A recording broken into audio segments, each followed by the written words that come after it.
আজ আপনাদের জন্য নিয়ে এলাম দারুণ মজার একটি রেসিপি, উত্তরবঙ্গে যেটা খুবই ফেমাস, ঝালের পোলাও। আমরা তো যারা ভোজন রসিক আছি, দেখা যায় নিজেদের ফুডের পাশাপাশি বিভিন্ন নানান দেশের কুইজিন কিন্তু আমরা লাইক করে থাকি এবং নিজেদের টেস্ট ওয়াইজ ব্যালেন্স করে অবশ্যই সবার বাসায় নিশ্চয়ই কম বেশি রান্না হয়ে থাকে। তাই আজ মনে হলো যে এই ডিশটা একটু ট্রাই করে দেখা যাক। এটা কিন্তু একেবারেই বিরিয়ানির মতো বা খিচুড়ির মতো না, এটা একটু ডিফারেন্ট। সিলেটে একটা প্রসিদ্ধ খাবার আছে, ওরা আখনি পোলাও বলে থাকে, ওটাও কিন্তু এরকম না। এই রেসিপিটা একেবারেই ডিফারেন্ট। আপনারা যদি মেথডটি দেখেন সেক্ষেত্রে আপনারা অবশ্যই ব্যাপারটা বুঝতে পারবেন। কিছুটা সর্ষে তেল দিয়ে দিয়েছি, এটা কিন্তু সর্ষে তেল দিয়েই করা হয়। বেশ খানিকটা সর্ষে তেল দিয়ে দিলাম, দিয়ে সেটার মধ্যে কিছুটা গরম মশলা ফোড়ন দিয়ে নিয়েছি। তারপরে পেঁয়াজগুলো কেটে রেখেছিলাম, বেশ কিছুটা পেঁয়াজই আমি এখানে ইউজ করেছি, আপনারা দেখে নিশ্চয়ই বুঝতে পারছেন। দিয়ে দিয়েছি পেঁয়াজগুলো, একটু নেড়ে চেড়ে নিচ্ছি। আসলে যেটা হয় এটা কিন্তু দেশি মুরগি দিয়ে করে, বাট আমি দেশি মুরগিটা একদম যে দেশি মুরগি পিওর সেটা অ্যারেঞ্জ করতে পারিনি, তাই আমার কাছে যেই চিকেনটা ছিল সেটাকে ছোট ছোট করে কেটে নিয়েছি। এটা আপনারা আপনাদের মতো করে কেটে নেবেন, আর দেশি মুরগি হলে এটা সবচেয়ে বেশি অথেন্টিসিটিটা মানে মেনটেন করা হয়। তারপর একে একে আদা রসুন পেস্ট, লবণ, মরিচের গুঁড়ো, ঝালের পোলাও যেহেতু এটার নাম অবশ্যই একটু ঝাল ঝাল হবে, হলুদের গুঁড়ো, বেসিক্স যা যা স্পাইসেস আছে সেগুলো সব দিয়ে দিব, ধনে গুঁড়ো, জিরে গুঁড়ো, গরম মশলার গুঁড়ো, এভরিথিং সব কিছু দিয়ে এভাবে কিছুক্ষণ ভাজা ভাজা করব, কষিয়ে নেব মাংসটাকে। এটা যেটা হয়, আগের দিনে যে কাজটা তারা করতো, নিজেদের পালা মুরগি, তারপরে ক্ষেতের চাল, তারপর আপনার সর্ষের ঘানি ভাঙানো, মানে সব কিছুরই একটা অথেন্টিসিটি মেনটেন করে করতো। সেই টেস্ট তো আর আমরা এখানে আনতে পারবো না।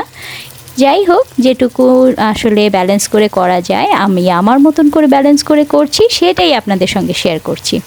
আর দিয়ে দিচ্ছিলাম কিছুটা মুগ ডাল। ওরা ওখানে যে ইয়েটা আছে, ছোলা আছে, সেটা ইউজ করে, আমি ছোলার বদলে এখানে মুগ ডাল দিয়েছি। আর কিছুটা কর্ন ইউজ করব আমি এখানে। এটা খুবই হেলদি, মানে কি বলবো, এটার মধ্যে আপনার যেমন চাল আছে, পোলাওর চাল না কিন্তু, এটা কিন্তু ক্ষেতের যে চাল থাকে সেটা দিয়ে তারা করে, আমি এখানে ভাতের চালটা ইউজ করেছি। আর কর্ন দিয়ে দিলাম কিছুটা, খুবই হেলদি ওয়েতে করার চেষ্টা করছি, দারুণ টেস্টি হয়েছিল। এখন এডিট করতে করতে আপনাদের সঙ্গে ভয়েস ওভার দিতে দিতে আমার তো মনে হচ্ছে আরেকবার করে খেতে।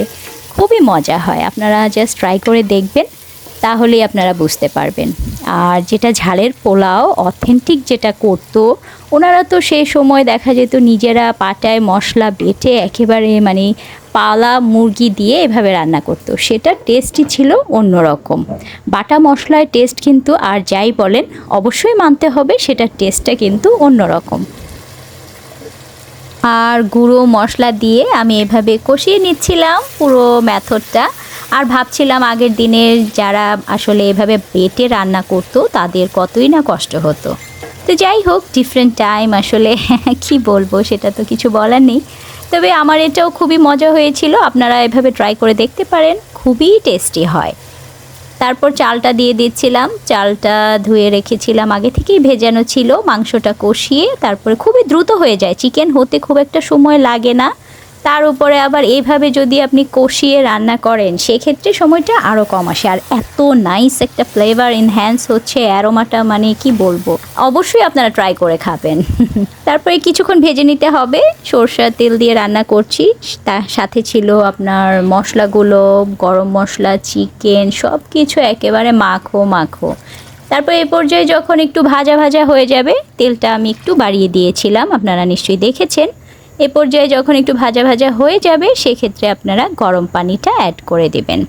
আরেক চুলায় এভাবে যদি গরম পানিটা রেডি থাকে সেক্ষেত্রে খুবই ভালো হয়, এতে করে যেটা হয় তাড়াতাড়ি হয়ে যায়, খুব একটা সময় লাগে না। লবণটা আপনারা চেক করে নেবেন, যার যার টেস্ট ওয়াইজ লবণটা ব্যালেন্স করে নেবেন। আমিও এখানে পানির মধ্যেই লবণটা দেওয়ার পরে যখন দেখবেন একটু মানে পারফেক্ট মনে হচ্ছে, একটু বেশি বেশি মনে হচ্ছে, খুব বেশি না বাট হ্যাঁ লবণটা মনে হচ্ছে হয়েছে, তখন বুঝতে হবে যে এটা অ্যাবজর্ব করার পরে একদম পারফেক্ট হবে।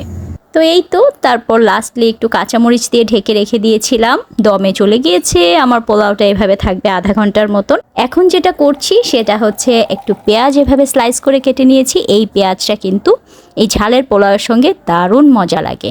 আর সিরকা আর পানি একেবারে হাফ হাফ অ্যামাউন্টে দিয়ে কিছুক্ষণ এটাকে ভিজিয়ে রাখবো এই খাবারটার সঙ্গে। এই পেঁয়াজটা যদি খান এতে হজমেরও এটা বেশ উপকার হয় আর টেস্টিও লাগে। এই তো আপনারা দেখতে পাচ্ছেন এই পেঁয়াজটা এমনিতেও খেতে ভালো লাগে, কিন্তু আমি একটু সিরকা আর একটু পানিতে এভাবে রেখে দিয়েছিলাম প্রিপেয়ার করে।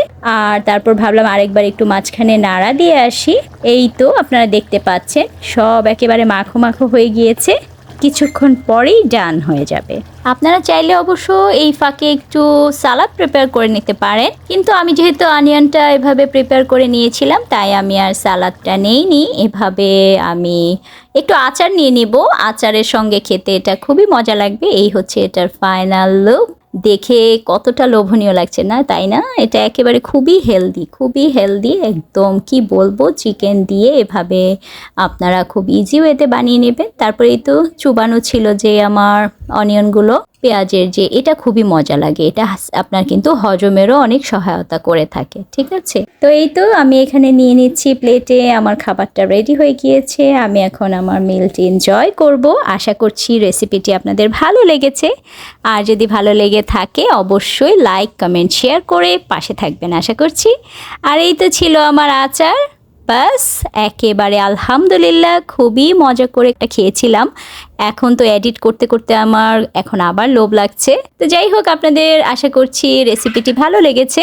আর যদি কোনো কিছু জানার থাকে বা বুঝতে প্রবলেম হয়ে থাকে সেক্ষেত্রে কমেন্টে আপনারা অবশ্যই আমাকে এটার ফিডব্যাক দিতে পারেন। আর যারা যারা খেয়েছেন তারা কিভাবে রান্না করেছিলেন আমাকে কিন্তু জানাতে পারেন। Thanks for watching.